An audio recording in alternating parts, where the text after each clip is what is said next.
Good afternoon, everyone. I am today going to be discussing about generative AI's ethical opportunity or ethical risk for upcoming businesses, and I'm being joined by the expert on this. Good afternoon, Asa.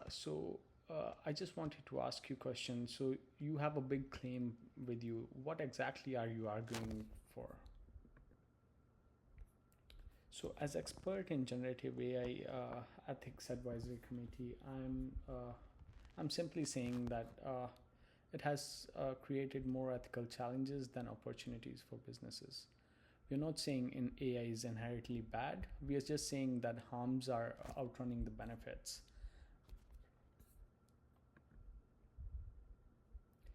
And how exactly are you going to prove that? We are going to prove it with three arguments: two companies that have already paid the price for it, and the other side's best case, and why we'd actually tell a CEO what to do. At the end, we'll tell a CEO what to do about it.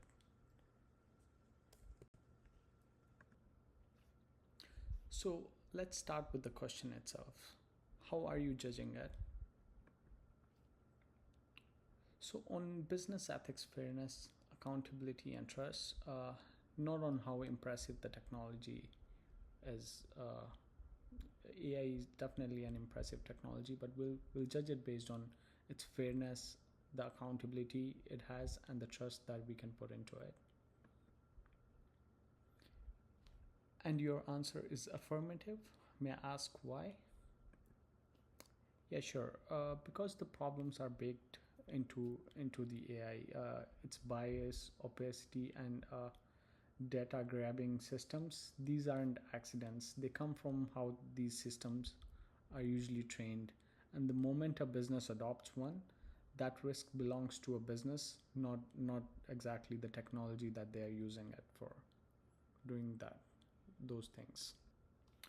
So Asa, just tell me then, who pays the price when things go south or things go wrong in these kinds of technologies? So the thing is, everyone in that box, employees that are screened by tools nobody can question, customers that are getting advice that cannot be verified, and shareholders eating the lawsuits, and regulators always a step behind the technology. So mostly all the stakeholders tend to be far worse off when these kind of technologies fail. So, Asa, your first argument is about hiring by the algorithm. So, can you go through what are the dangers of it? Sure. So, these models learn from our history, and our history includes a lot of discrimination in the past. Feed 110 years of bias in decisions, and it doesn't fix the bias. It repeats it, and it's thousands of times at once. So it's it just amplifies the discriminations that are already there in systems that would one human be doing, but this would amplify it to 1,000 more times. So can you help me understand this? Isn't a machine more objective than a human manager? No, that is actually a trap. A score feels neutral, so nobody argues with it. You can challenge a biased manager. You cannot cross-examine a number, and the rejected candidates gets no reason and no appeal for it. So does the course that you're working on back this text up? Yes, and it actually has a name for it, and it's called disparate impact. It's discussed in our chapter 7. So if the effect discriminates, intent behind it doesn't actually matter. So it also, in our chapter 8, it says employees are owed fair and contestable treatment. A silent no denies an employee that, and that's why it's unfair. The second argument that we have is this technology is a black box. Nobody exactly know what's going on behind these technologies, and the engineers who build these models can't even fully explain how these designs work and how these models usually work.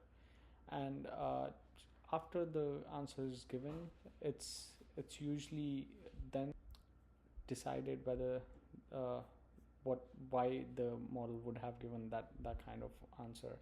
So if you can't explain the decision, you cannot own it. And the algorithm decided is a dodge. It's not a defense exactly. And a business that uses these kinds of technologies answerable for these kinds of questions.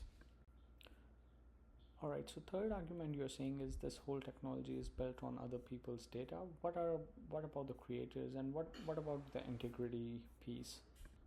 So the training data is on a personal information is people have never agreed to share these kinds of data with these companies, and these tools can leak back out, and it directly impacts the privacy of an individual, and their text, art, and code gets reused, and no credit gets no the intellectual property doesn't get any credits, and doesn't get paid out of it. And passing off AI work as your own is still dishonesty.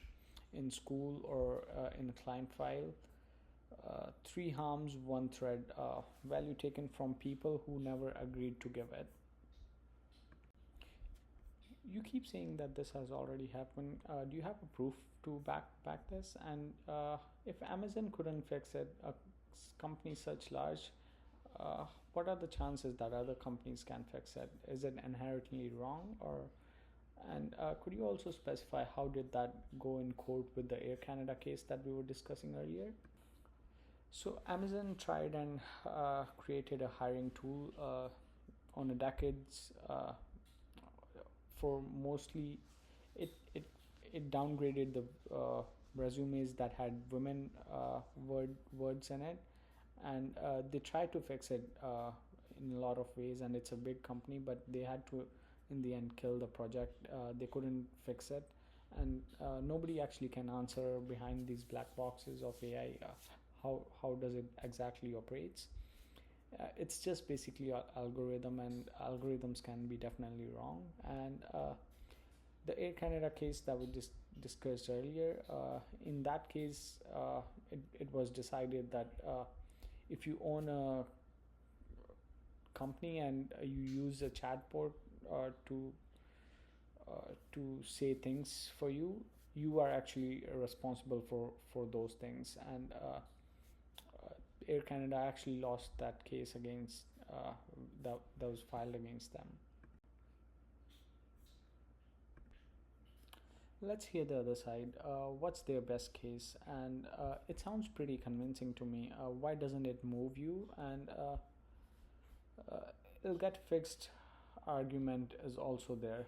Could you please clarify that as well? The other argument is it's generally really productive.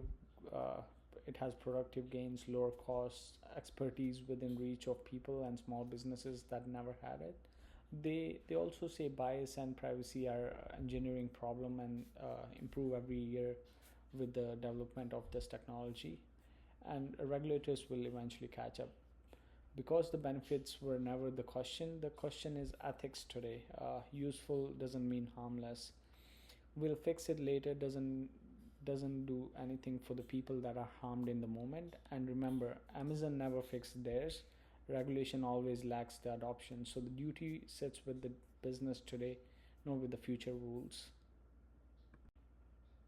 So you mean what would you actually tell to a CEO today? Would you like it to be banned? And how do you make that stick in practice? Uh, the upside without outsourcing your conscience, how does it all work out? No, we wouldn't say ban it, but adoption needs to always have a human in the hook, and no AI touches a decision about a person, hiring, service, credit, evaluation until a named human can review it, explain it, and own it. And three rules: name the owner, and audit the technology always before it is used, and always while it is in use, and let the other people know that there was AI used in it, and that's that's the whole policy in one sentence. So I personally came to uneasy about AI effects in research. Honestly, into it made it really worse for me, as we know that Amazon and other people couldn't fix these structural damages, structural problems. And the best argument against us, the productivity and access gains are real. I don't dismiss that. Two ideas from text settled it for me: desperate impact and accountability that can be outsourced. So I hold the affirmative. The gap is real, and it's on leaders to close the gap, not on the technology. Thank you.